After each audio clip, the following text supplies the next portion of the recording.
For so long, I've been trying to get you out of my head. Oh yeah, but somehow I always seem to wake up in your bed. Baby, if we talk for a minute, then maybe we'd be getting somewhere.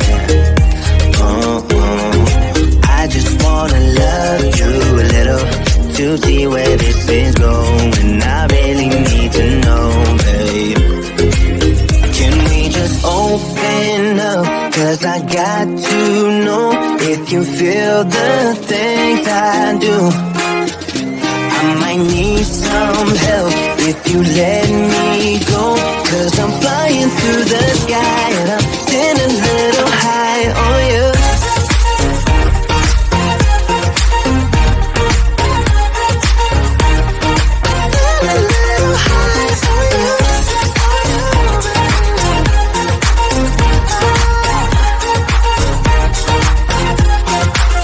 For so long, I've been thinking that we're more than just friends.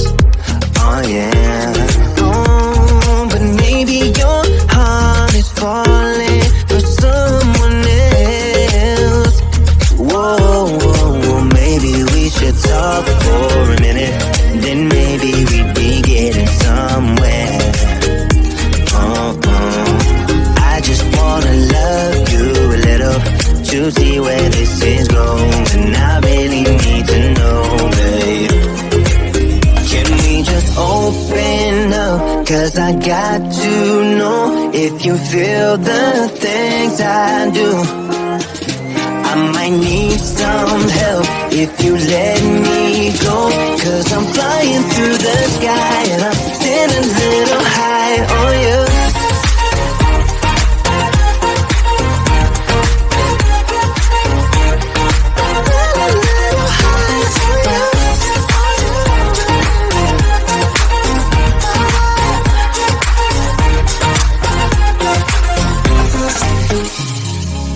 I think that we need a guiding light.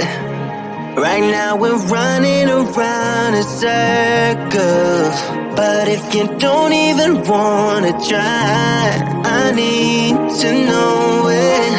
Can we just open up? 'Cause I got to know if you feel the things I do. I might need some help if you let me go. 'Cause I'm flying through the